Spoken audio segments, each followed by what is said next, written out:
welcome to your Destination Reader lesson for today.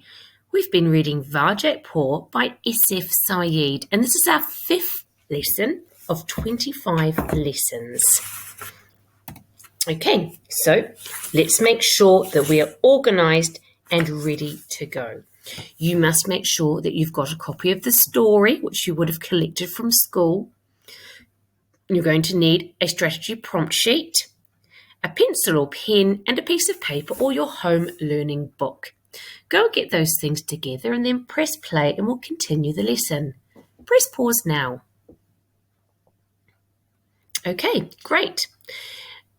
Today's lesson, just like all our other Destination Reader lessons, will have key words, important words written in red. Any questions for you to answer will be in blue and writing time will be in green. You'll also see these 2 symbols. When you see these symbols, I want you to say your answer out loud and then write it down or make a note of it.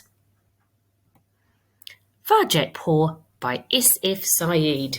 This cat must learn to fight. Okay, so we're going to continue today with strategy number 2, asking questions. My turn asking questions, your turn. My turn, asking questions, your turn. Okay, so why do good readers ask questions? Have a little think, then say your answer out loud, then make a note of it on your piece of paper or your home learning book. Why do good readers ask questions? Press pause now. Okay, and here's what I've said. I've said that good readers ask questions as they read because it helps them to understand what is happening in the story. Asking questions also keeps the reader interested and want to read more. You want to read more because you want to get answers for your questions. Okay, now remember when we're asking questions in Destination Reader, it's a little strange because we don't always give the answers. We don't always know the answer. We read on and then sometimes we find it out. Okay, so here we have Queenie. Hi, Queenie. Okay, so Queenie is a questioner. She's also a great reader. And she's thinking of some question words. What are those question words? I want you to have a little think, then say some question words out loud. I want you to say 6 question words. Are you ready? 6 question words. Off you go now.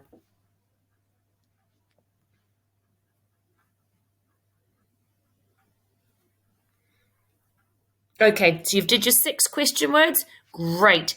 Let's have a look at what Queenie is thinking. Let's have a look at what Queenie's question words are. I wonder. Your turn. Why? Your turn. How? Your turn. What if? Your turn. I think that. Your turn. How do I know? Your turn. And Queenie is a good reader. She asks questions before, during, and after reading so that she can better understand the author and the meaning of the text. That's what good readers do. They ask questions. Vocabulary. My turn, menacingly, your turn. My turn, menacingly, your turn. So menacingly, it's a feeling, it's a way that makes you feel that something bad is going to happen or is happening or going to happen. If somebody says something in a menacingly way, it's really worrying and something terrible might happen or is already happening. Menacingly. My turn, mocking, your turn. My turn, mocking, your turn. So if you mock somebody or you're mocking them, it means you're laughing at them. You're making fun of them. And the other person isn't laughing and having a good time because you're laughing at them. You're mocking them. Mocking. My turn, corrupted, your turn. My turn, corrupted, your turn. So if something is corrupted, it becomes spoiled or damaged in some way. It's corrupted. That's another past tense word. Look at this suffix at the end, the ed, corrupted.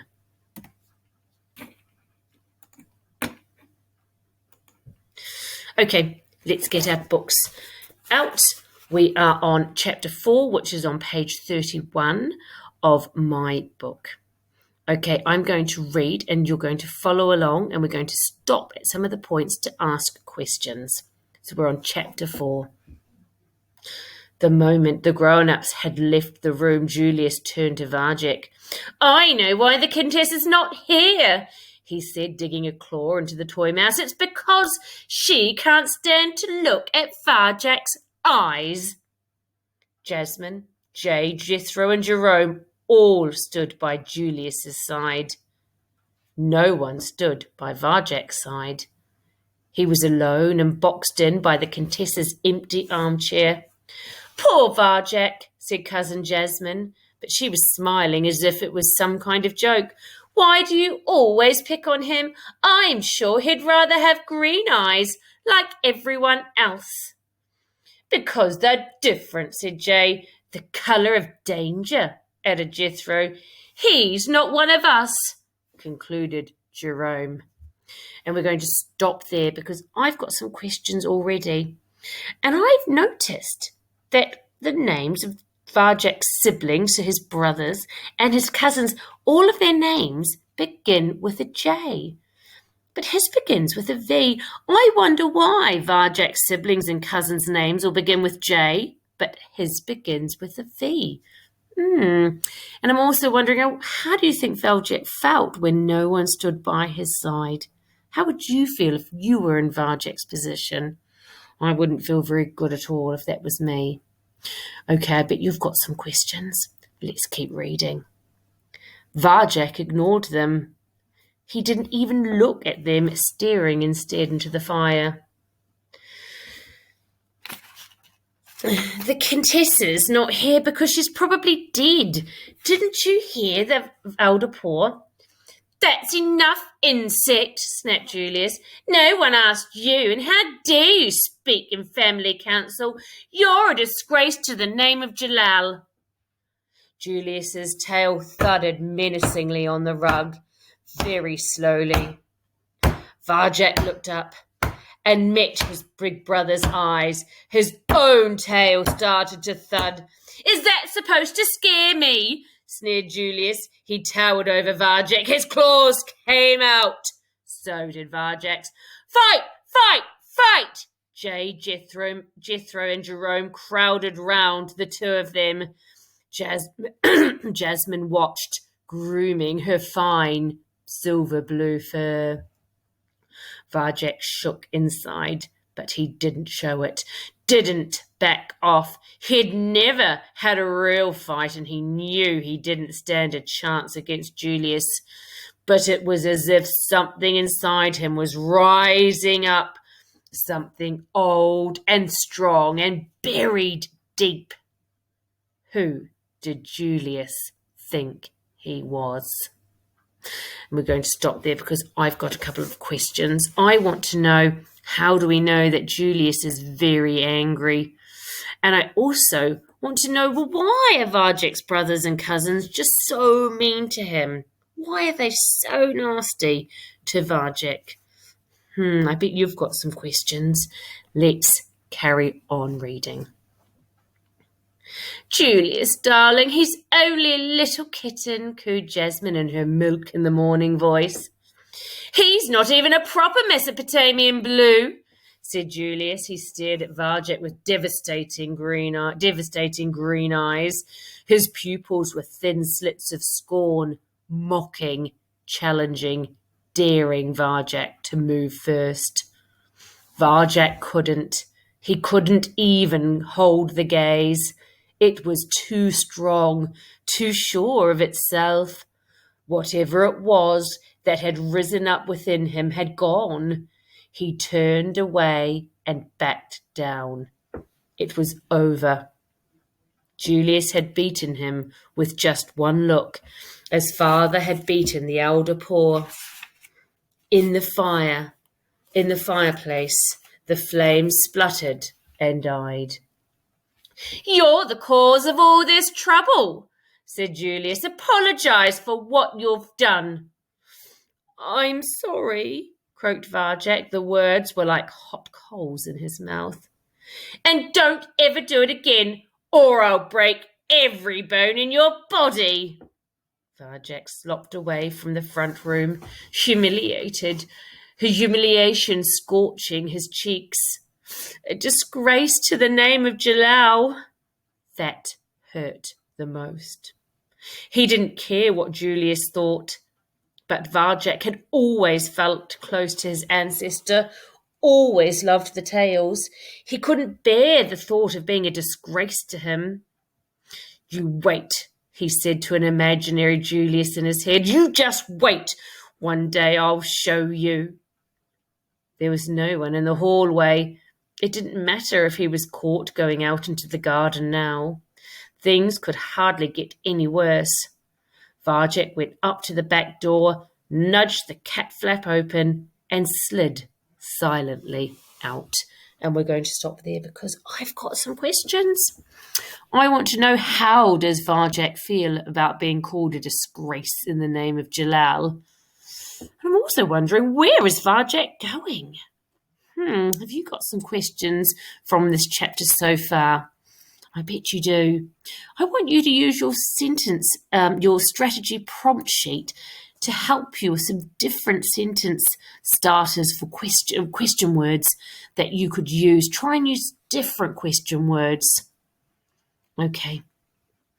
Have a little think about your questions, then say them out loud, then make a note of them on your home learning book or on your piece of paper. I want you to think of 2 questions. What questions do you have? Press pause now. Okay, let's keep reading. We're near the bottom of page 34. The garden was a dark, gloomy place, full of gnarled old trees. They'd bent back on themselves, grown inwards and locked together, making a tangled net of knotted wood. It was hard to see the sky through them. Beyond the trees lay the stone wall that enclosed the Contessa's house and garden. It was so high that no one in the family could imagine climbing it, even Varjek, who could sometimes make it halfway up a curtain before mother or father shouted him down.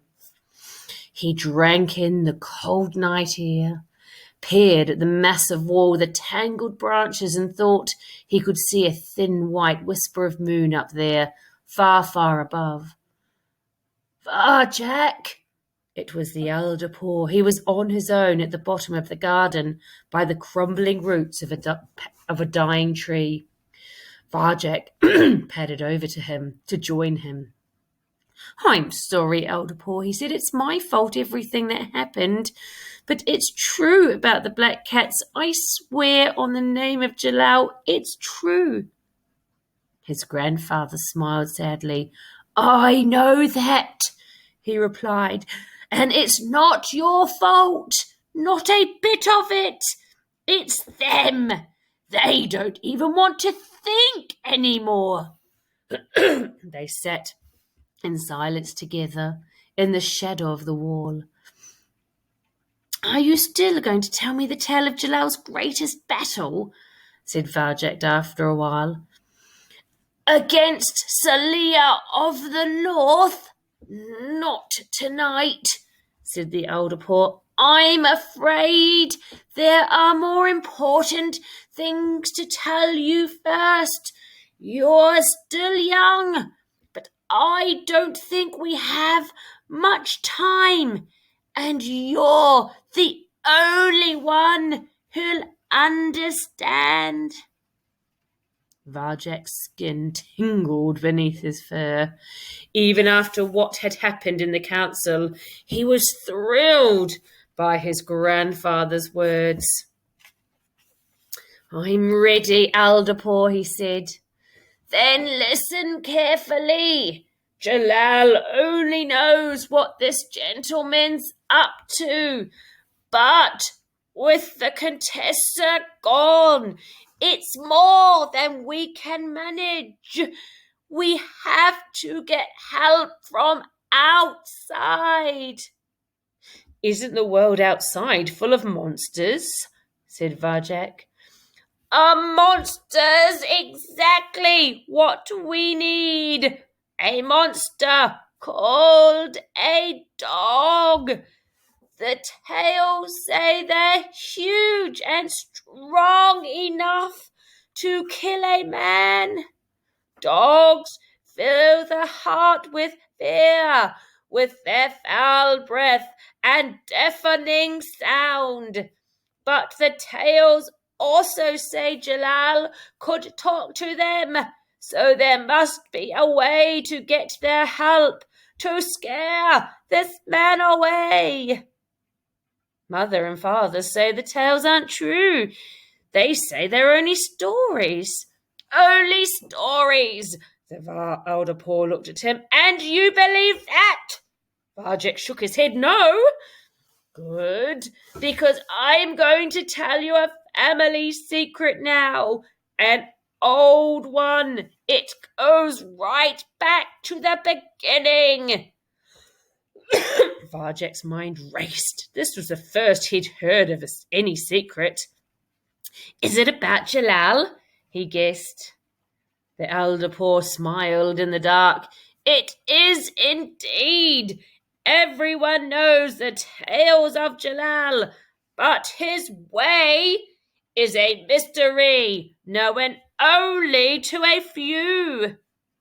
The way of Jalal. This was something Julius and the others knew nothing about, and the elder Paul was telling him and no one else. So we're going to stop there, and I've got a couple of questions. Well, I want to know, why don't Mother and Father believe the elder Paul's tales about Jalal? And I also really want to know, what is the way of Jalal? What is that? Father, elder Paul said there was a way of Jalal. It was a secret, but what is it? I wonder what questions you've got. I want you to have a think about those questions that have popped into your mind as you've been reading. I want you to say them out loud, then make a note of them in your home learning book or on your piece of paper. I want you to think of 2 questions. What questions do you have?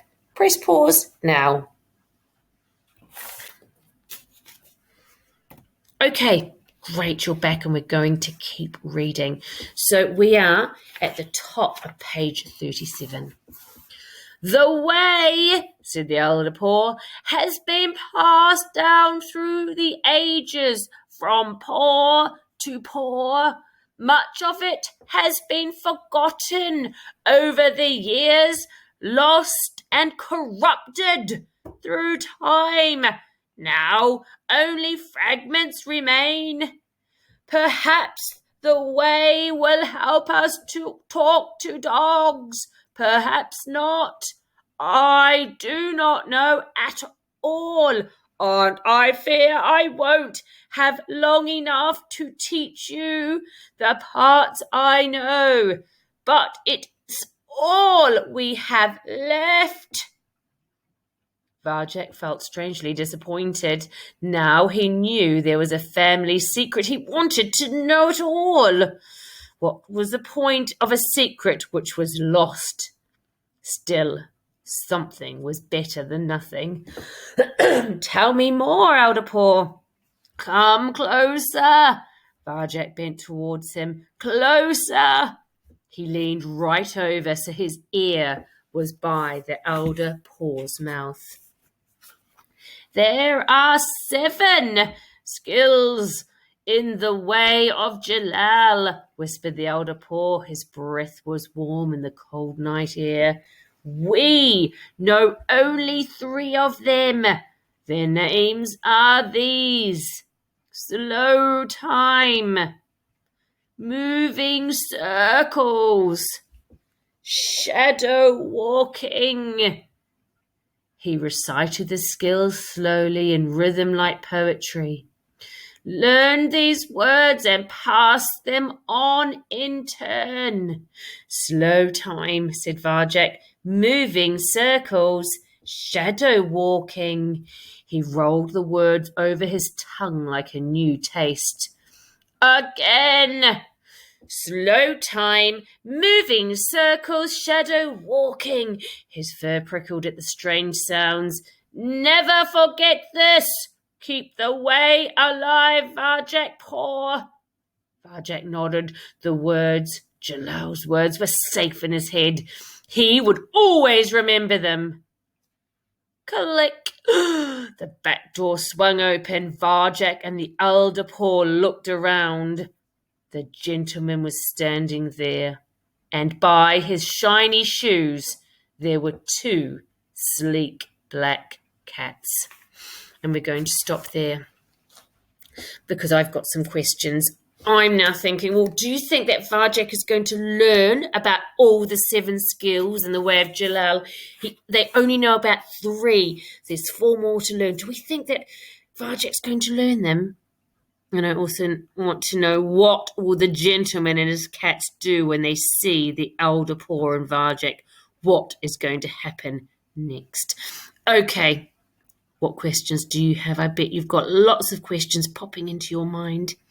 I want you to have a little think, say your questions out loud, and then make a note of them in your home learning book or piece of paper. I want you to think of 2 questions. What questions do you have? Press pause now. Okay, great. And so we've finished answering questions. We're going to continue reading. I'm going to read chapter 5 to you. I want you to sit back and listen and enjoy, or you can follow along in your books, and you might have some questions popping into your mind when I read chapter 5 to you. What a great picture. Let's have a look at that picture first of all. So it's the great big wall that surrounds the house. It is really high. I can imagine now that the cats would have found that really difficult to climb up and over. They really are trapped inside those walls. The temperature seemed to drop. Varjak shivered. I don't like this, whispered the elder Paul. I don't like it one bit. The gentleman pointed at them across the garden. He crouched down to touch the collars on the black cats' necks and whispered something into their ears. Then he turned and went back inside, leaving Varjak and the elder Paul alone with his cats. Varjak's fur bushed out with fear as the cats came slowly, deliberately, across the grass towards them. There was something so strange, so menacing about the way they moved. Who are you? Called the elder Paul. They didn't answer. They just kept coming. Varjak and his grandfather backed away, but there wasn't far to go. In a few steps, they were up against the wall, as far from the house as they could get. Varjak's pulse was racing. He remembered how the gentleman's cats had pushed him aside so easily. It looked like nothing in the world could stop them now. He scratched at his collar. It felt tight around his neck. Varjak!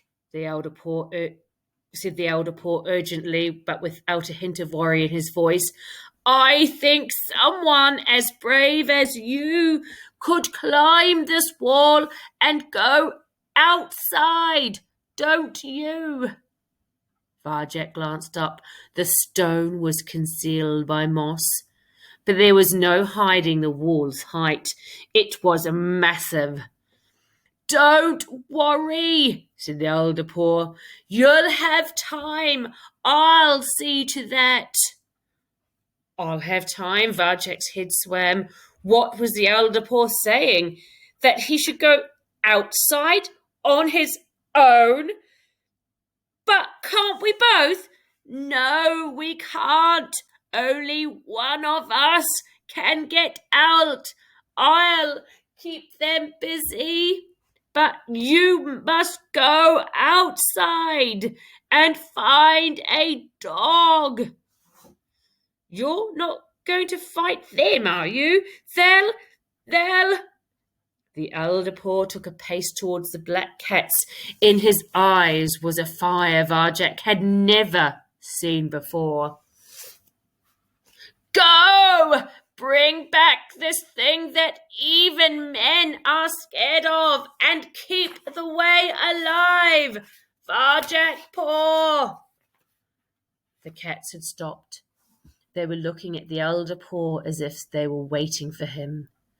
The elder paw growled at them. Varjak's head hurt. He was being torn apart by 1,000 different feelings. The elder paw strode forward to meet the gentleman's cat's tail held high, green eyes blazing. Go, Varjak, before it's too late. Don't look back. This is the only way. He looked fierce and magnificent.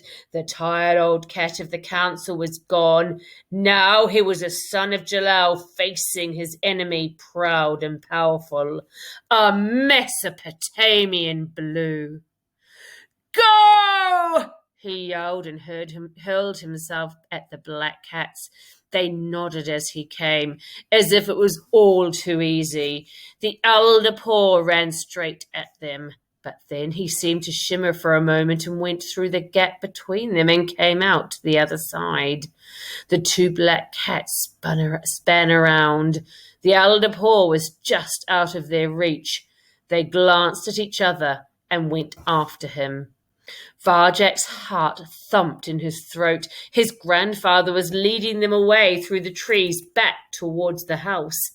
He was taking them further and further from Varjak with quick wits and cunning, a flash of silver blue. The black cats were faster. They moved together perfectly. Each one looked sleek and lethal. How could Elder Paw fight two together? Already he was slowing down, still proud but old and short of breath, and the black cats were closing in, one on each side. They'd catch him soon. Even if they didn't, what could he do against a gentleman 10 times his size? What could any cat do, or even a whole family?